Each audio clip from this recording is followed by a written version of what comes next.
Selamat datang di channel Pemuja Malam. Jangan lupa like, share, and subscribe ya.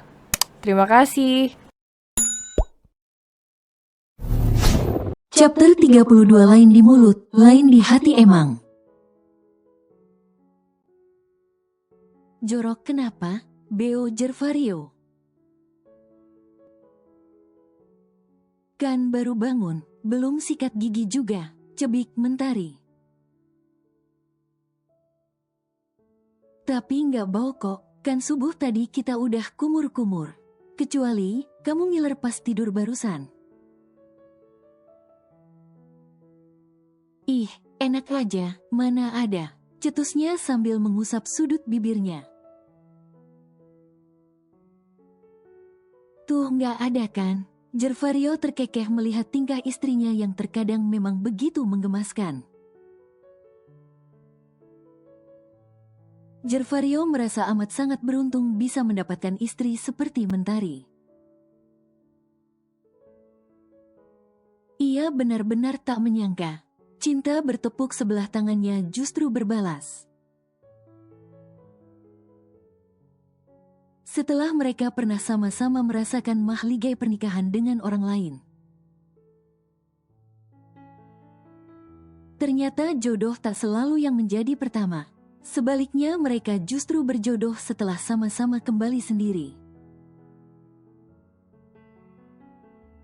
Perceraian memang perbuatan yang dilaknat Allah, tapi bukan berarti tidak boleh. Ada kalanya perceraian merupakan pintu menuju lembaran kebahagiaan yang sebenarnya. Buktinya, banyak yang menemukan kebahagiaan sejatinya setelah melalui fase sakitnya perpisahan. Jervario pun pernah merasakan keterpurukan akibat perceraian. Bukan hanya perempuan yang bisa bersedih.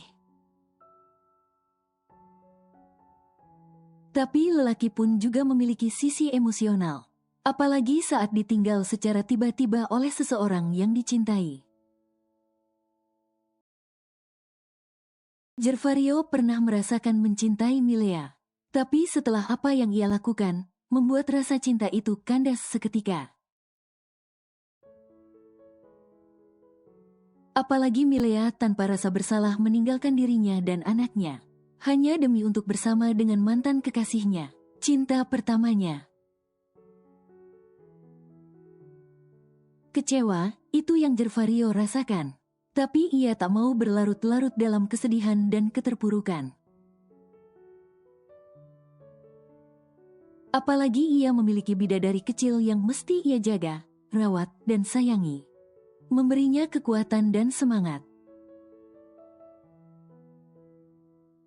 Untuk menjadi seorang ayah yang baik bagi putri satu-satunya tersebut. Sayang, lapar. Ujar Jervario seraya merengek manja. Sungguh, pasti takkan ada yang menyangka sosok sekaku, secuek, dan sedatar Jervario. Ternyata bisa merengek seperti ini. Menggelikan memang, tapi Mentari suka.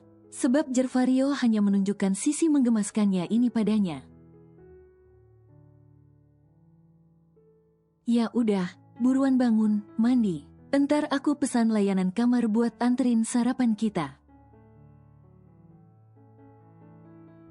Ucap Mentari sambil menegakkan punggungnya untuk segera beranjak dari tempat tidur. Tapi, belum sempat Mentari beranjak. Jervario justru menarik pinggangnya sehingga Mentari kembali terbaring, namun di atas tubuhnya. Bang! Pekik Mentari seraya mendelikan matanya.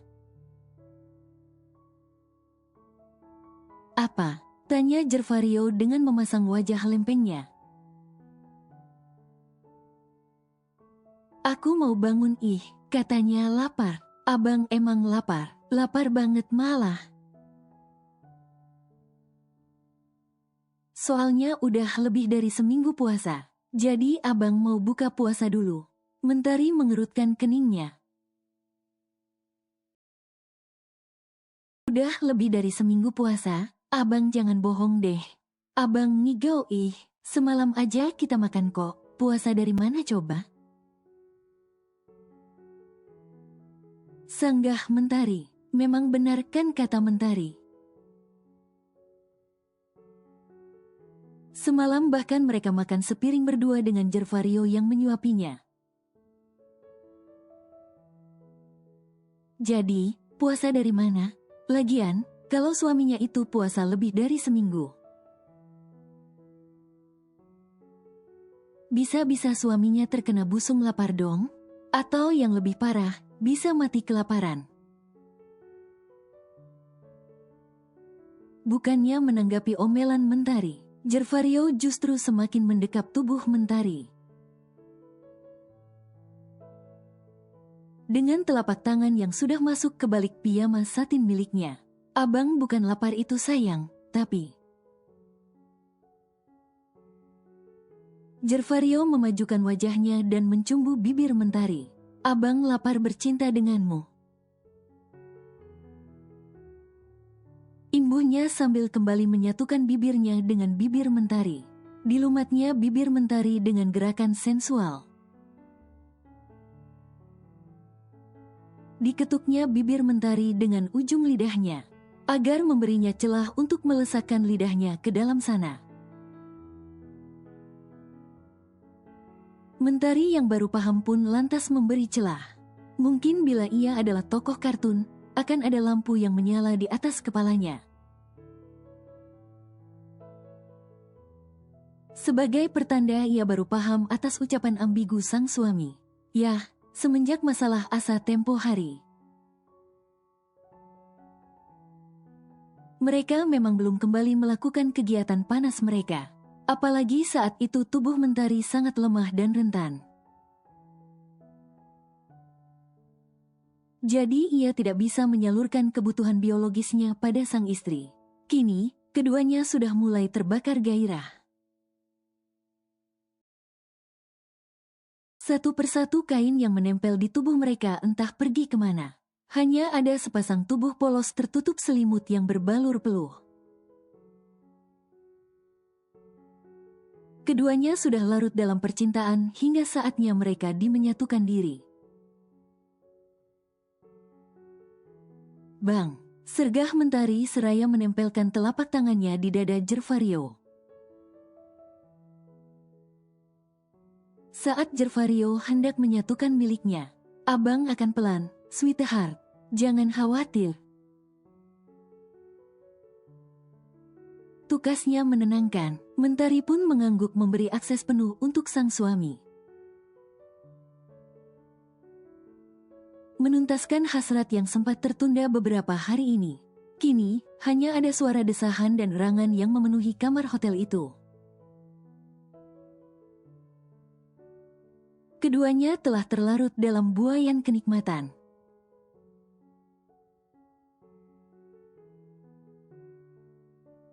Kini Mentari dan Jervario telah dalam perjalanan pulang ke rumah.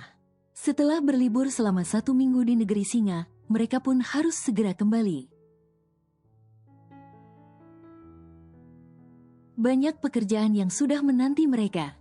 Sebenarnya mereka masih ingin menikmati momen berdua di negeri Singa tersebut. Tapi mereka tak bisa abai pada kewajiban mereka. Mereka memiliki pekerjaan yang harus mereka kerjakan. Setelah menempuh perjalanan selama kurang lebih 1 jam, akhirnya mobil taksi yang Jervario dan Mentari tumpangi telah tiba di kediaman Cokroaminoto. Namun, baru saja mereka menginjakkan kaki mereka di dalam rumah. Ternyata mereka telah disambut oleh sesosok yang membuat Jervario seketika menggeram menahan emosi. Mau apa lagi kau datang kemari, hah? Bentak Jervario dengan suara baritonnya. Tatapan matanya nyalang, seolah tengah bersiap ingin menerkam. Mentari yang melihat perubahan sang suami dalam waktu singkat sampai tertegun. Begitu pula sosok itu yang seketika saja bersimpuh. Namun tetap saja, ia tak mampu menarik simpati dari seorang Jervario Cokroaminoto. Mas Jerva, aku mohon, cabut tuntutanmu, aku mohon, Mas. Aku nggak mau dipenjara. Aku mohon, Mas, tolong cabut tuntutan itu. Milea memohon, memelas, dan mengiba. Memohon kemurahan hati Jervario agar mencabut tuntutannya agar ia tidak dipenjara. Tak pernah Milea duga, Jervario bisa bersikap kejam kepadanya. Sebab selama mengenalnya, yang ia tahu meskipun Jervario itu datar, dingin, dan cuek. Tapi ia orangnya tak tegaan. Hatinya lembut dan pengertian, tidak pernah bersikap kasar apalagi kejam, kecuali orang itu. Milea menelan ludahnya kasar, bukan maksudnya ingin mengusik, mengganggu, apalagi menyakiti orang terdekatnya. Tapi ia melakukan itu karena ingin menyelamatkan anaknya. Tidak salah bukan meminta bantuan putrinya. Toh putrinya memiliki 2 ginjal, apalagi Asa dan Avan bersaudara. Mereka sama-sama berasal dari rahim yang sama, hanya bibitnya saja yang berbeda. Inilah yang ada di pikiran Milea, masih saja berpikir seenaknya. Mentang dia ibu kandung Asa jadi ia pikir ia bisa melakukan apapun pada putrinya itu. Jervario tergelak kencang. Sudut-sudut matanya sampai basah karena merasa geli dengan permohonan Milea barusan. Bermimpilah sebelum mimpi itu dilarang, ujar Jervario sinis. Lalu ia melirik Mentari untuk segera naik ke atas. Pasti Asa sudah menunggunya, pikirnya. Mas, masa kau tega padaku, Mas? Bagaimanapun, aku ini ibu kandung Asa. Bagaimana kalau ada teman-temannya yang tahu kalau ibunya seorang narapidana? Pasti ia akan merasa malu dan kecewa. Aku mohon, Mas, lagi pula, aku sekarang sedang tak baik-baik saja. Aku baru saja melakukan operasi donor ginjal. Bagaimana kalau kesehatanku memburuk saat di sel nanti? Aku mohon Mas, tolong bebaskan aku dan Andrian. Apalagi Avan masih kecil, dia baru saja selesai operasi. Dia butuh kami, Mas. Tolonglah kami. Milea berjalan mendekati Jervario untuk meraih tangannya. Tapi secepat mungkin Jervario menghindar. Jangan pernah sentuh aku dengan tangan kotormu itu. Desis Jervario membuat Milea membelalakan matanya. Dan apa katamu tadi? Ah, banyak sekali yang kau katakan, sampai-sampai aku lupa. Tapi satu jawabanku, apa kau memikirkan nasib Asa ke depannya saat itu? Tidak kan, kau bahkan tidak berpikir konsekuensinya. Jadi, tanggung sendiri konsekuensinya. Berani berbuat, berani tanggung jawab. Mas, jangan egois, apa susahnya mencabut tuntutanmu? Bukankah rencanaku sudah kau gagalkan? Apa kau tahu, kau sama saja ingin menghancurkanku kalau kau meneruskan tuntutanmu itu. Andrian akan menceraikanku bila kami sampai masuk penjara. Aku mohon Mas, cabut tuntutanmu. Berikut Mama dan Papa. Apa kau tak kasihan pada mereka? Mereka pun pernah menjadi mertuamu. Mereka masih kakek dan nenek Asa. Jangan jahat kau, Mas. Jangan terlampau kejam pada mereka. Aku mohon, Mas, tolong aku dengan sangat untuk melepaskan kami.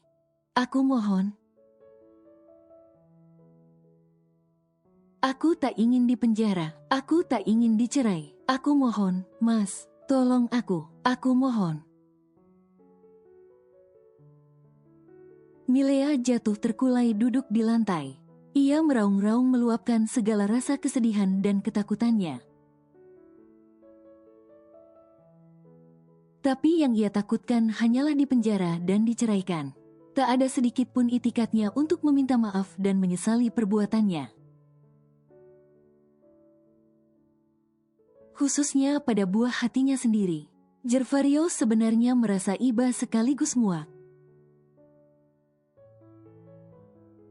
Iba karena bagaimanapun Milea adalah ibu kandung putrinya.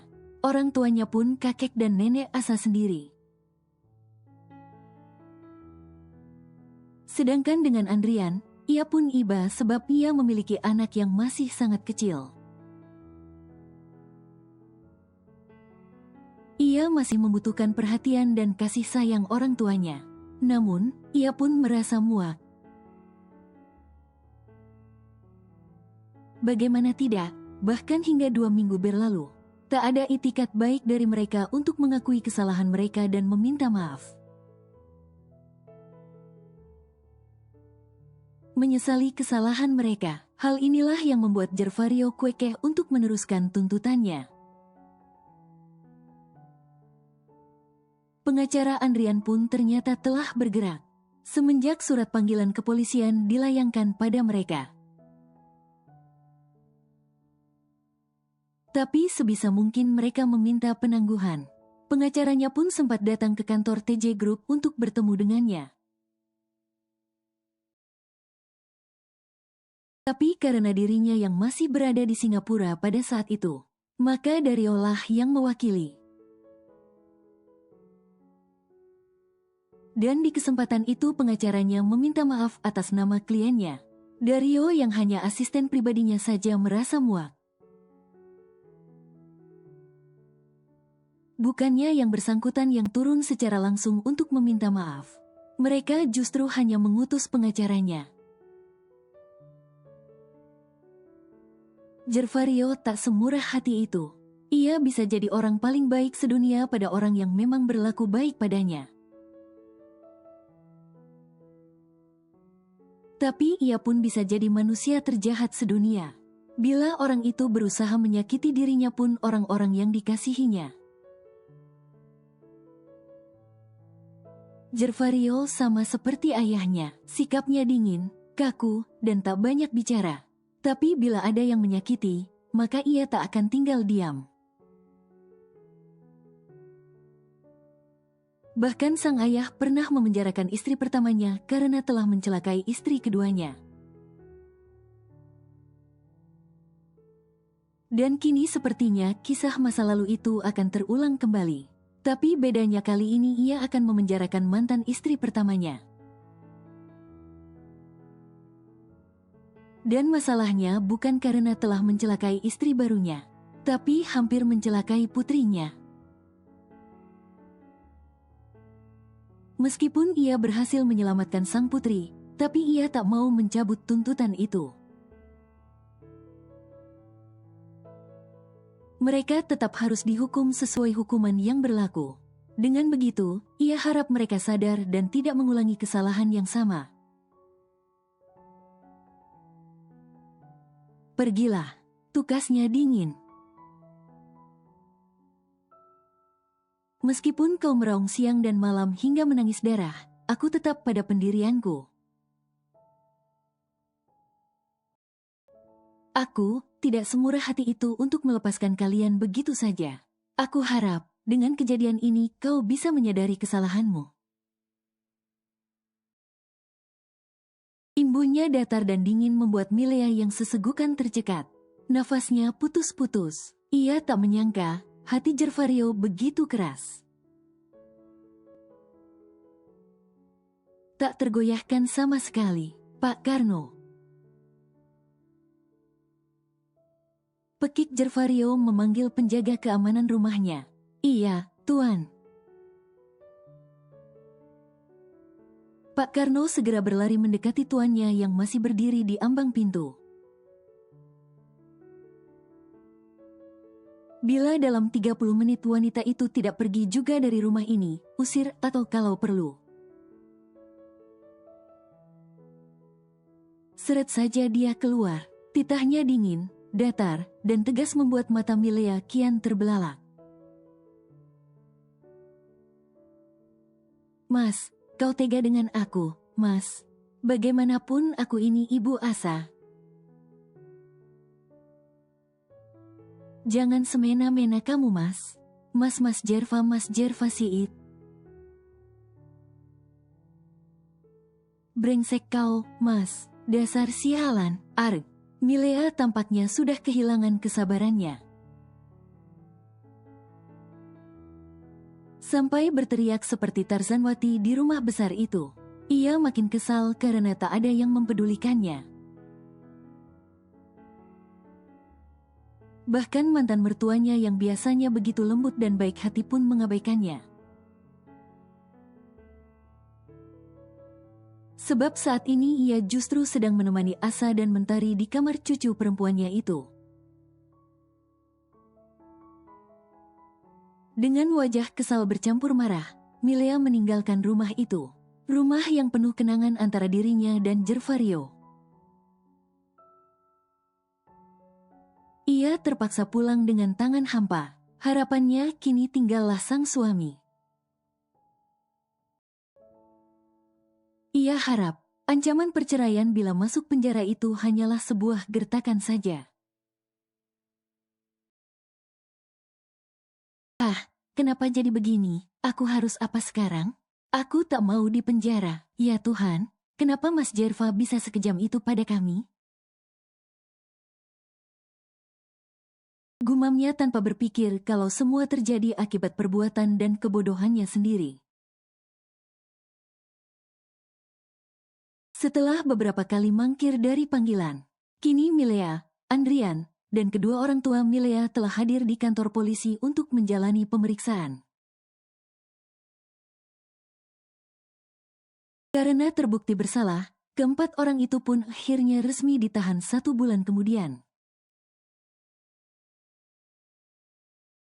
Untuk Milea karena berlaku sebagai dalang, masa tahanannya jauh lebih lama, yaitu 2 tahun penjara.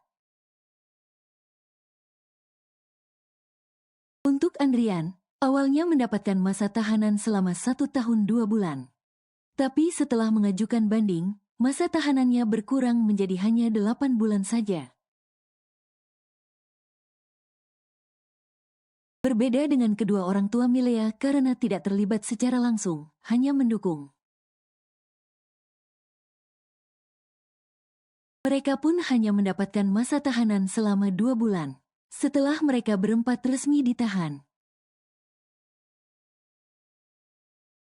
Andrian pun meminta pengacaranya untuk dipertemukan dengan Jervario dan Mentari.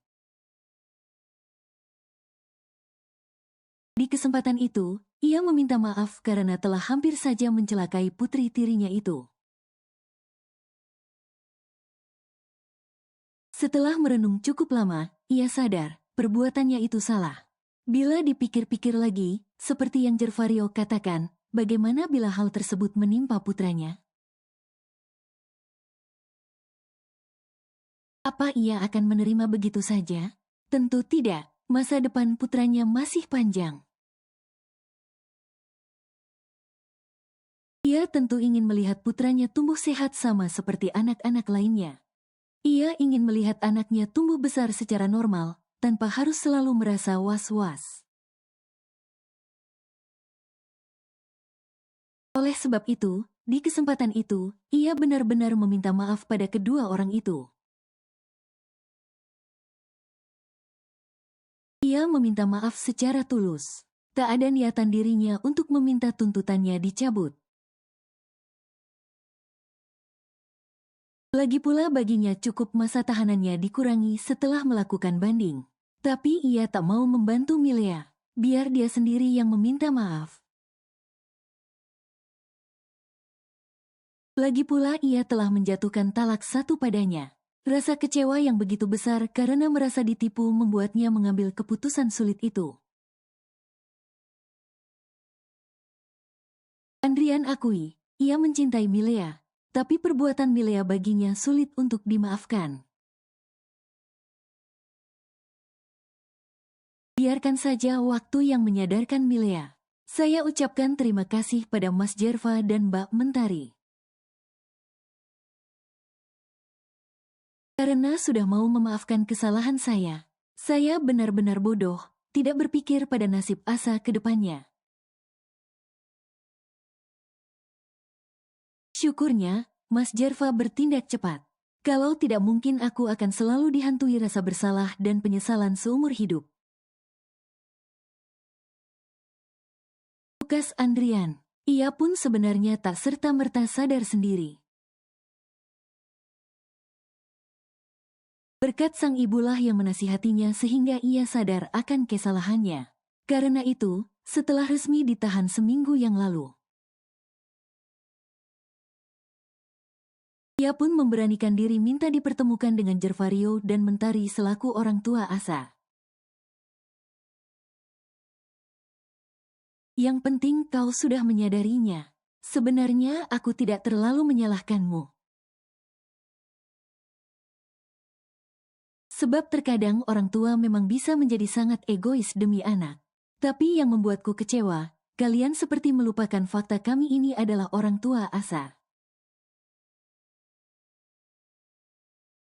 Selain itu, kalian pun melupakan, Asa masih terlalu kecil. Kita tidak tahu bagaimana ke depannya bila ia hanya bertahan dengan satu ginjal.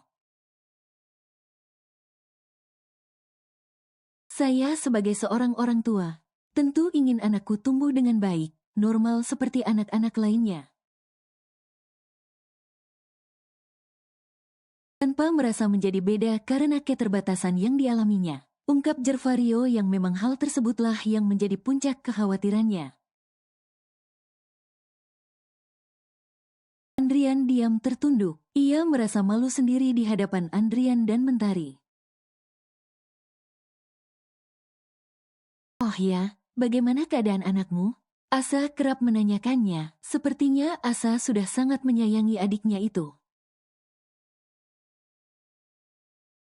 Ujar Mentari ingin memecah keheningan di sana. Andrian tersenyum. Avan sudah lebih baik. Semoga dia bisa segera sehat agar bisa bermain dengan kakaknya. Asa memang anak yang baik. Baru bertemu saja, dia sudah begitu menyayangi Avan. Entah apa jadinya bila transplantasi kemarin benar-benar terjadi. Khawatirnya, saat Asa tahu apa yang terjadi dengannya di masa lalu membuatnya membenci Avan. Sekali lagi, keputusan Mas Jerva sudah tepat. Dengan begitu, meskipun mereka saudara beda ayah, aku harap mereka bisa saling menyayangi.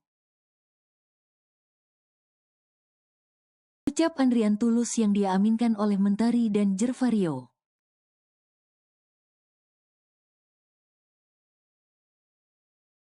Bang, bangun, udah siang. Abang lupa ya planning hari ini? Mentari menggoyang-goyangkan pundak Jervario.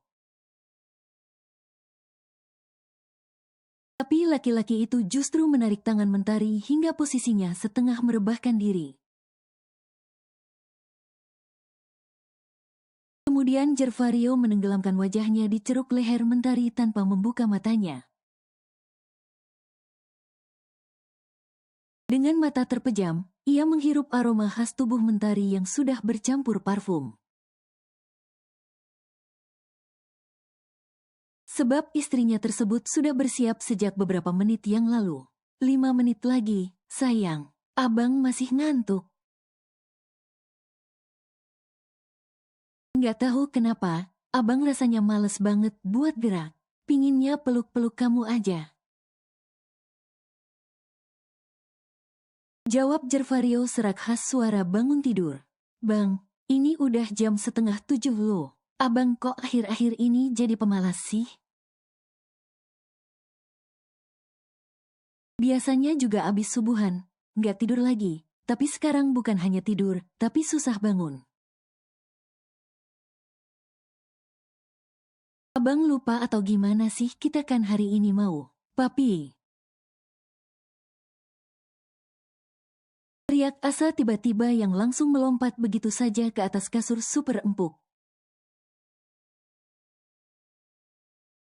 Membuat Jervario terlonjak kaget. Astagfirullah, Asa, papi kaget tahu.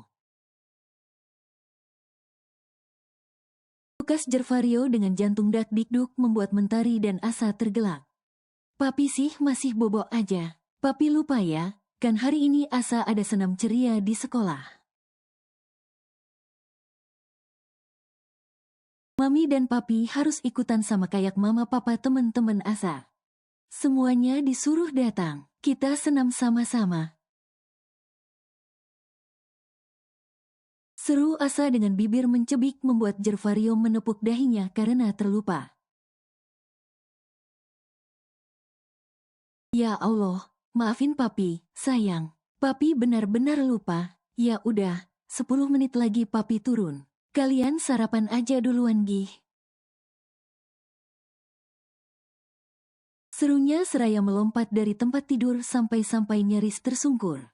Membuat Mentari geleng-geleng kepala, sedangkan Asa sudah terpingkal-pingkal. Hus, papi hampir jatuh malah diketawain. Sergah Mentari sambil mengulum senyum. Abisnya papi lucu, nih. Sahut Asa yang masih saja tertawa memamerkan deretan giginya yang kecil-kecil dan putih. Asa, jangan ketawa terus. Nanti papi nggak mau ikutan senam, mau? Pekik Jervario dari dalam kamar mandi. Tuh papi ngembek, bisik Mentari yang sudah terkekeh. Tak pernah terbayangkan dalam benaknya selama ini, bisa memiliki keluarga sempurna seperti ini. Ia benar-benar menikmati kebahagiaan ini. Semoga semua kebahagiaan ini bukan hanya kebahagiaan semu, batinnya.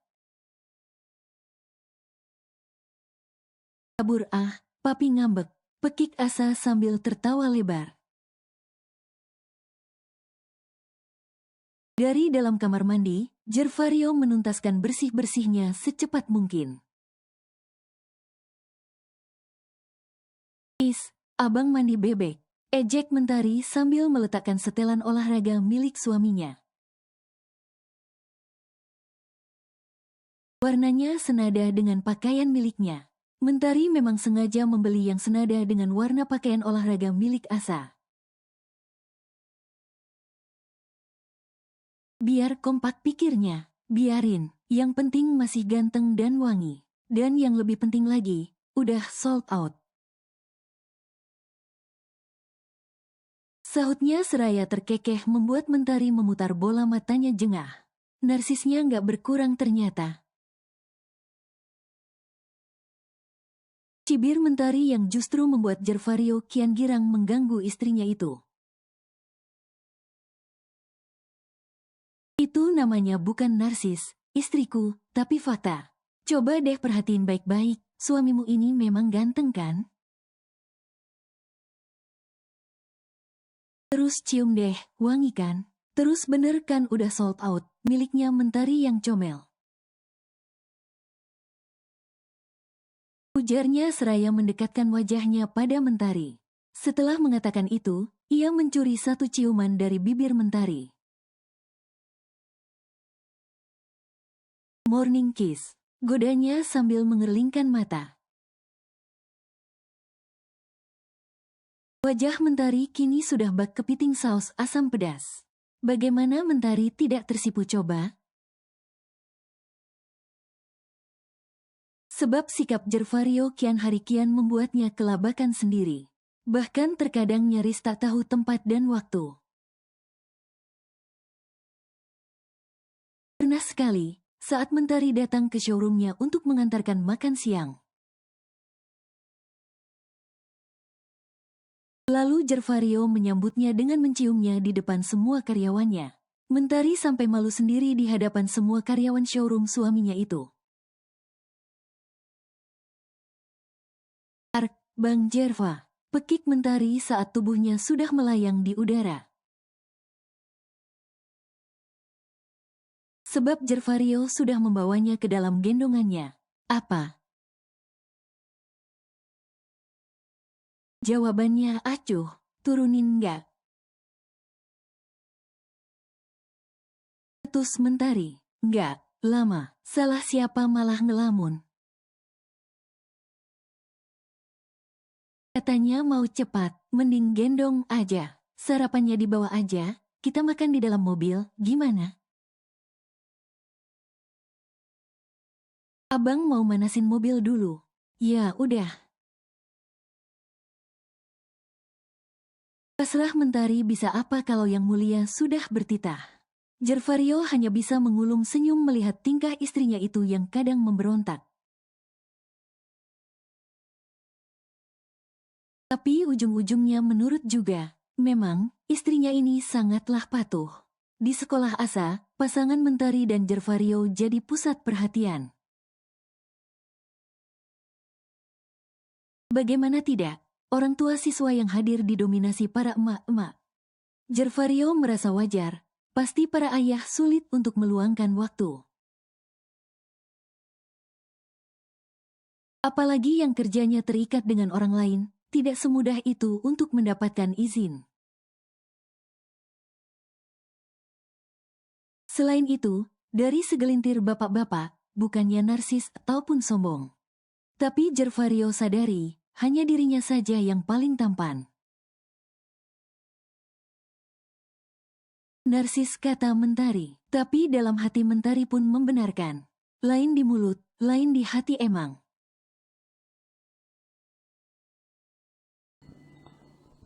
Bersambung.